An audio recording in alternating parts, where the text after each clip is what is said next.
അസ്സലാമു അലൈക്കും. ഞാൻ കാര്യമായിട്ടൊരു പ്രാസംഗികനില്ലെന്ന് ആദ്യം പറയണം. ചില സംഗതികളൊക്കെ ഇങ്ങനെ പറഞ്ഞു തരാം. 1974 ഈ ഷബാബ് ഉണ്ടാകണം എന്ന ഒരാശയം ഉണ്ടായത്.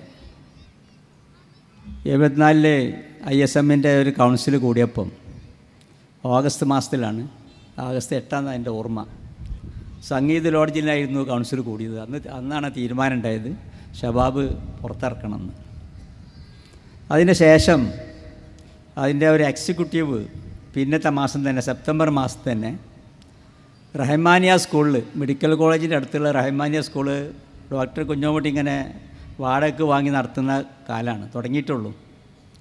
അവിടെ സുബൈക്ക് ശേഷം ഒരു എക്സിക്യൂട്ടീവ് കൂടുകയും അന്നാണ് യഥാർത്ഥത്തിൽ ഈ 74 അവസാനത്തോടു കൂടി തന്നെ ഷബാബ് ദ്വൈവാരിക പുറത്തിറക്കണമെന്ന് തീരുമാനമുണ്ടായത്. യഥാർത്ഥത്തിൽ അന്ന് ഇറക്കണം എന്നുള്ള തീരുമാനമേ ഉള്ളൂ. എങ്ങനെ ഇറക്കും എന്നുള്ളതിനെ പറ്റി വലിയ ചർച്ചകളൊന്നും നടന്നിട്ടില്ല. ഏതായാലും അന്നത്തെ ഒരു തീരുമാനമായിരുന്നു നമ്മൾ 10 രൂപ വീതമുള്ള ഷെയറുകൾ, ഷെയർ എന്ന് പറയുമ്പോൾ ഇന്നത്തെ പോലെ കമ്പനി ഷെയറുകളൊന്നുമല്ല, ആൾക്കാരോട് എന്തെങ്കിലും ഒരു പേര് പറഞ്ഞ് വാങ്ങണമല്ലോ. 10 രൂപ വീതമുള്ള ഷെയറുകൾ വാങ്ങാം. അങ്ങനെ ഒരു 500 ഷെയർ ഉണ്ടാക്കാം നമുക്ക് കേരളത്തിലാകെ. അന്നത്തെ തീരുമാനമാണ് ആ 500 ഷെയറിൽ 300 ഷെയർ മലപ്പുറം ജില്ലയിൽ നിന്നാകണം. അപ്പം അന്ന് 500 ഷെയർ ഇട്ട് 5000 രൂപ കിട്ടും. എങ്ങനെയെങ്കിലും 5000 രൂപ ഇട്ടാൽ ഒരു കൊല്ലം പത്രം നടക്കാനുള്ള പൈസ ഉണ്ടാവും എന്നുള്ള ഏകദേശം ഒരു കണക്കുണ്ടായിരുന്നു. ഇന്നത്തെ മാതിരി നിങ്ങൾ ISMന് 600-700 യൂണിറ്റുകളൊന്നുമില്ല. 100 യൂണിറ്റുകൾ താഴെയാണെന്നുള്ള യൂണിറ്റുകളുടെ എണ്ണം. ആൾക്കാരാണെങ്കിൽ വളരെ കുറച്ചുള്ളൂ. ഓരോ സ്ഥലത്തും ഇങ്ങനെ ISM ഉണ്ടായി വരുന്ന കാലമാണ്. ISM ഉണ്ടായത് 67-68 കാലഘട്ടത്തിലുള്ള തുടക്കം. അതിൻ്റെ മൂന്നാമത്തെ കമ്മിറ്റിയാണ്, സ്റ്റേറ്റ് കമ്മിറ്റിയാണ് ഇത് തീരുമാനം എടുക്കുന്നത്.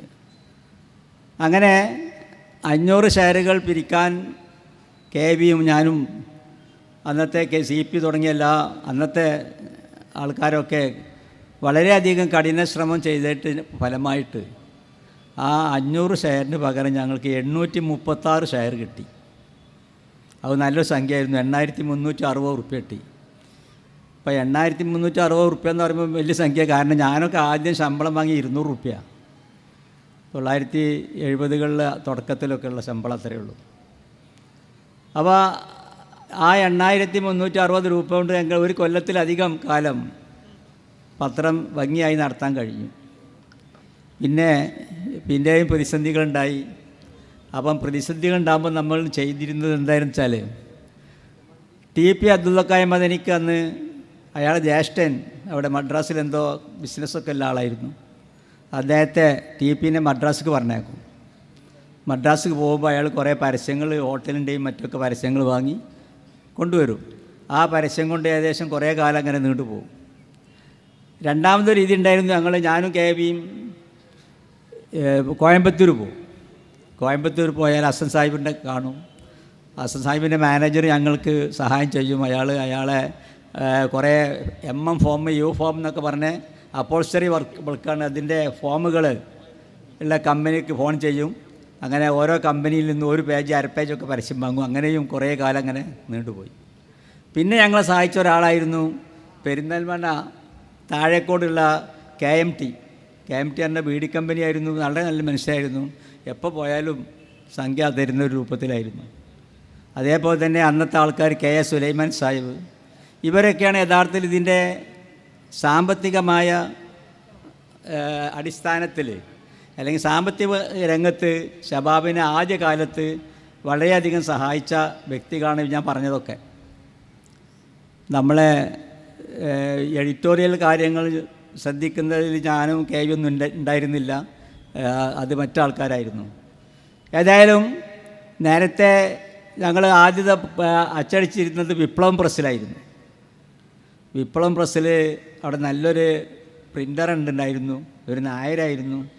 അയാൾ നമ്മളെക്കാട്ടിലൊക്കെ അത് ഈ മുജാഹിദ് പ്രസ്ഥാനത്തെ പറ്റി മനസ്സിലാക്കിയ ഒരാൾ. അതുകൊണ്ട് തന്നെ ഞങ്ങളൊക്കെ അയാളെ മുജാഹിദ് നായരെന്നേ പറയണ്ടായിരുന്നത്. നമ്മളെക്കാട്ടിലൊക്കെ ഈ ആദർശം മനസ്സിലാക്കിയ നായർ. അദ്ദേഹം ഈ ഇതിലൊക്കെ ഞങ്ങളെ സഹായിച്ചിരുന്നത്. കുറേ കാലം അവിടെ അടിച്ചു.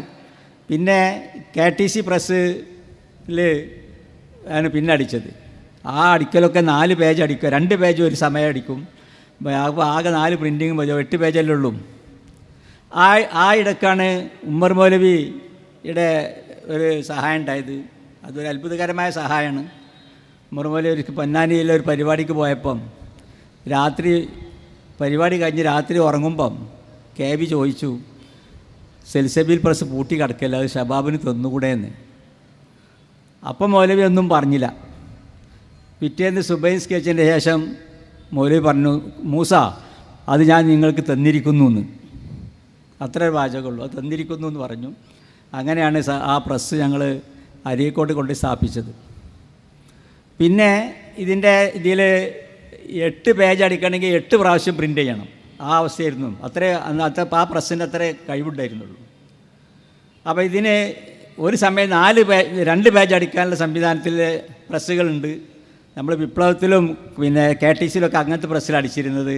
അത് സിലിണ്ടർ പ്രസ്സാണ്. ഒരു സിലിണ്ടർ പ്രസ് കിട്ടിയാൽ തിരക്കില്ല എന്നുള്ള ചിന്ത വന്നു. ഞങ്ങൾ ഖത്തർ ഇന്ത്യൻ ഇസ്ലാമിക് സെൻറ്ററിൻ്റെ അന്നത്തെ പ്രസിഡൻറ്റ് NV അബ്ദുറഹ്മാനായിരുന്നു. ഇവിടെ പ്രസംഗിച്ച NV അബ്ദുറഹ്മാൻ അല്ല, അയാൾ ഒരു അനുജനുണ്ട് NV അബ്ദുറഹ്മാൻ, അവിടെ സീറ്റിൽ ഇരിക്കേണ്ട ആൾ. അദ്ദേഹത്തിനെ ബന്ധപ്പെട്ട് അദ്ദേഹം വേറെ ഒരു റഷീദ് പുളിക്കൽ, ഇവർ രണ്ടോളായിരുന്നു അവിടെ ഇസ്ലാമിക് സെൻറ്ററൊക്കെ ഉണ്ടാക്കിയ ആൾക്കാർ. അവരോട് പറഞ്ഞു ഷബാബിന് ഒരു പ്രസ് വേണം. അങ്ങനെ അവരത് ഏറ്റു. അങ്ങനെ ഞാനും KBയും ഇവിടെ കോയമ്പത്തൂർ പ്രസ്സിൻ്റെ ഒരു എക്സിബിഷൻ ഉണ്ടായിരുന്നു, അതിന് പോയി. പക്ഷേ ആ പ്രസ്സിൽ ആ എക്സിബിഷനിൽ അതിനെ പറ്റിയൊന്നും ഞങ്ങൾക്ക് പറ്റിയ പ്രസ് കിട്ടിയില്ല. പിന്നെ ഞങ്ങൾ അവിടുത്തെ പ്രസ് ഉണ്ടാക്കുന്നൊരു ഏജൻസി ഉണ്ട്, കലൈമണി എന്ന് പറഞ്ഞത്, കലൈമണി പ്രസ്സാണ്. അവരെ സമ്മതിച്ചു. അവരോട് സംഖ്യയൊക്കെ ഉറപ്പിച്ചു. 88,000 റുപ്യക്ക് ഒരു സിലിണ്ടർ പ്രസ്.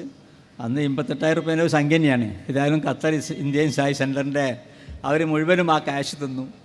അങ്ങനെയാണ് ആ പ്രസ്, കലൈമണി പ്രസ്സിലെ സിലിണ്ടർ പ്രസ് അരീക്കോട്ട് അറബി കോളേജിലെ ആ സ്ഥലത്ത് സ്ഥാപിക്കുകയും പിന്നെ കുറേ കാലം അറബി കോളേജിൽ നിന്നായിരുന്നു ഷബാബിൻ്റെ പ്രിൻറ്റിങ്. അതിൻ്റെ എഡിറ്റോറിയൽ അന്ന് ചെറിയമോണ്ട് റസാക്കായിരുന്നു. ചെറിയമോണ്ട് റസാക്ക് വളവന്നൂരിൽ നിന്നാണ് സംഗതി അയക്കുക. ഇന്നത്തെ അതിൽ ഫോണോ അല്ലെങ്കിൽ അതുപോലെ ഒരു സംവിധാനമില്ല. പ്രസ്സിൻ്റെ അച്ചടി എന്ന് പറഞ്ഞാൽ എന്താ, ഓരോ പിന്നെ അക്ഷരങ്ങളിങ്ങനെ പൊറുക്കി വയ്ക്കണ ആ കാലമാണ്. ഏതായാലും അങ്ങനെ വളരെ കഷ്ടപ്പെട്ടിട്ടുണ്ട് എന്ന് തന്നെയാണ് ആ കാലങ്ങളിൽ.